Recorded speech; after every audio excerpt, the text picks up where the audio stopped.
Nelson Mandela was to many the conscience of the world, a man who emerged from the tiny South African village where he was born to become a defining figure of our time. Born Roli Sashla, meaning troublemaker, on July 18, 1918 in the village of Umveso, Nelson, as he was renamed by a schoolteacher, moved to Johannesburg at 23. His biographer, Richard Stingel, says exposure to the vicious racism of the white regime there permanently shaped him. One of the insidious ways that apartheid worked is that it lowered your self-esteem in the beginning, and then when you were mistreated, you felt like you deserved it. Mandela never for 1 second felt like he deserved to be mistreated in any way.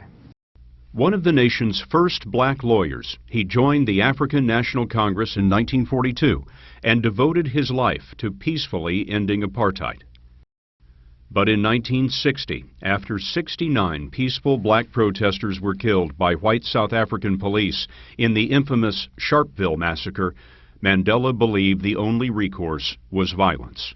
There are many people who feel that it is useless and futile for us to continue talking peace and non-violence against a government whose reply is only savage attacks on an unarmed and defenseless people. He formed a military wing of the ANC, and the man once consumed with guilt for shooting a bird out of a tree became a fully armed freedom fighter. CBS News foreign correspondent Lara Logan later covered the movement. Nelson Mandela was absolutely committed to some kind of peaceful change, but he was smart. He saw that that wasn't going to happen.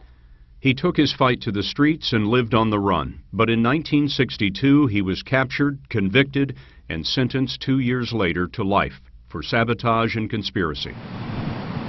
Robben Island, the Alcatraz of South Africa, became Mandela's personal hell. Fellow prisoner Mac Maharaj recalls that Mandela never let his spirit die. He worked on the premise that he would live to see the victory. He accepted that he may not live to see the victory, but he did not doubt that the freedom struggle would triumph. Though he was sealed off, the armed struggle continued, with Mandela's message as its guide and his wife Winnie carrying the torch.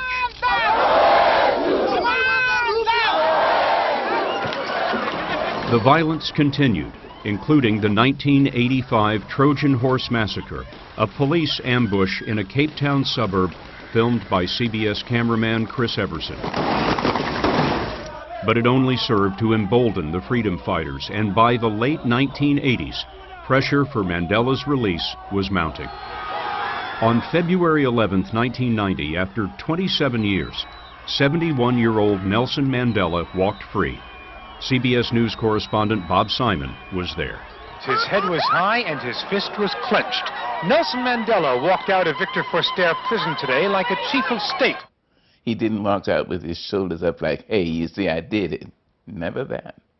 Never. Author Maya Angelou. He walked out with the grace that was natural to him. I cherish the ideal of a new South Africa where all South Africans are equal. Later that year, Mandela and the South African president who freed him, F.W. de Klerk, shared the Nobel Peace Prize. 1 year after that, Mandela became South Africa's first black president. The time for the healing of the wounds has come. President Mandela worked hard to heal those wounds, choosing to serve only one 5-year term.